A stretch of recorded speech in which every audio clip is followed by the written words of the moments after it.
আসসালামু আলাইকুম রহমতুল্লাহ। জিন শব্দের অর্থ গুপ্ত, অদৃশ্য বা লুকায়িত। জিন হচ্ছে ইসলাম ধর্মের মূল গ্রন্থ কোরআনে বর্ণিত একটি জীব বা সৃষ্টি। জিনরা সাধারণত 1500 থেকে 2000 বছর পর্যন্ত বাঁচে।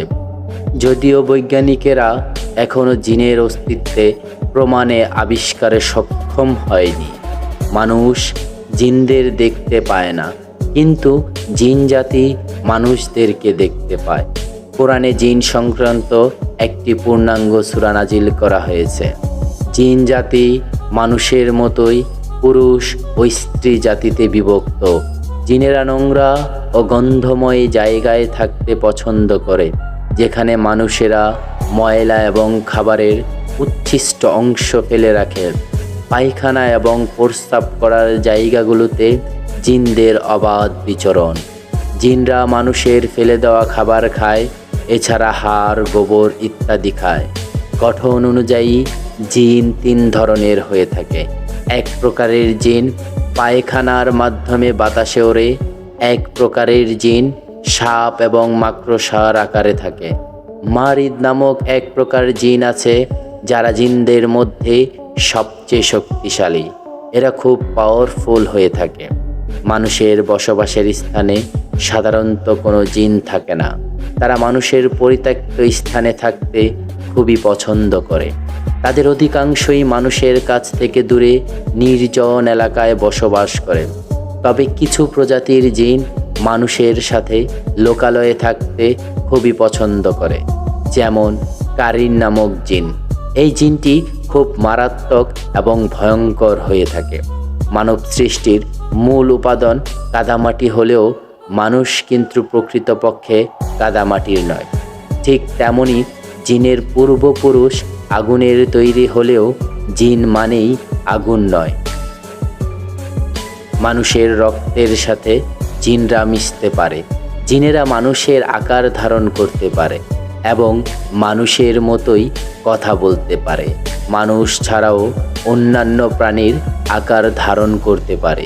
মানুষের উপর জিন ভর করাকে আসর বলা হয়।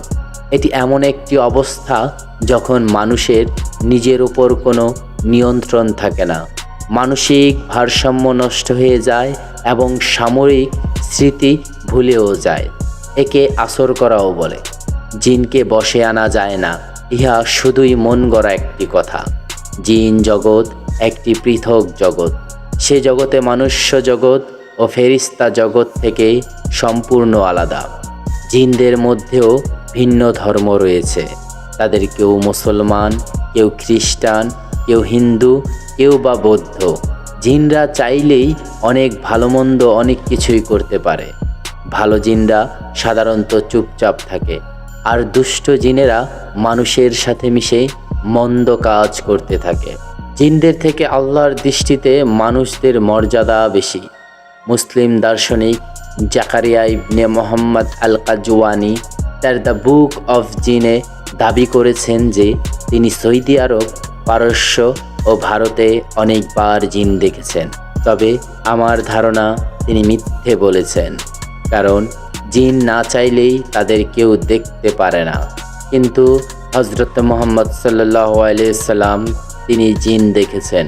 গোলরা হলো জিন জাতির মধ্যে সবচেয়ে মারাত্মক প্রজাতির। এরা ভয়াবহ। হাসরের মাঠে যখন আল্লাহ তাআলা জিজ্ঞাসা করবেন, হে জিন সম্প্রদায়, তোমরা তো মানুষদের বেশি পথভ্রষ্ট করে ফেলেছ, তখন তারা বলবে, হে আল্লাহ, দুনিয়াতে তো আমরা একে অপরের উপকার করেছি। তখন আল্লাহ তাআলা বলবে যে না, এই উপকার গ্রহণযোগ্য নয়, তোমাদের স্থায়ী স্থান হচ্ছে জাহান্নাম। জিনদের মধ্যে সবচেয়ে স্মার্ট জিন হচ্ছে সিলা জিন। এরা অতি দ্রুত আকৃতি পরিবর্তনে সক্ষম। বেশিরভাগই মেয়ে জিন হয়ে থাকে। অত্যন্ত বুদ্ধিমান বলে মনে হয়। এরা খুব কম মানুষের সামনে আসে। এরা তাদের নিজস্ব ইচ্ছায় যে কোনো সময় যে কোনো জায়গায় চলে যেতে পারে, যেই কোনো রূপ ধারণ করতে পারে। জিন জাতিকে সৃষ্টি করা হয়েছে হজরতে আদম আলাইহিস সালামের 2000 বছর পূর্বে। জিন জাতির আদিপিতা আবুল জিন্নাত। অবশ্য আবুল জিন্নাতের ইতিহাস কোথাও নেই, তাই তার ব্যাপারে বিস্তারিত কিছুই জানা যায়নি। বংশবৃদ্ধির জন্য তারা বিবাহ করে থাকে, তাদেরও মানুষের মতো সন্তান হয়, তবে তাদের বাচ্চা হওয়ার সংখ্যা মানুষের চাইতেও বেশি। যেখানে মানুষদের সন্তান জন্মদান হয় একটি, সেইখানে জিনদের সন্তান জন্মদান হয় 9টি। হজরত মুহাম্মদ সাল্লাল্লাহু আলাইহি সাল্লামকে জিন এবং মানবজাতির নবী হিসেবে প্রেরণ করা হয়েছে। টয়লেটে প্রবেশের দোয়া পাঠ না করলে দুষ্ট জিনেরা তার গোপনাঙ্গ নিয়ে খেলা করে। অনুরূপ খাদ্য গ্রহণের শুরুতে বিসমিল্লাহ না বললে খাবারে জিন খাদ্যে অংশগ্রহণ করে।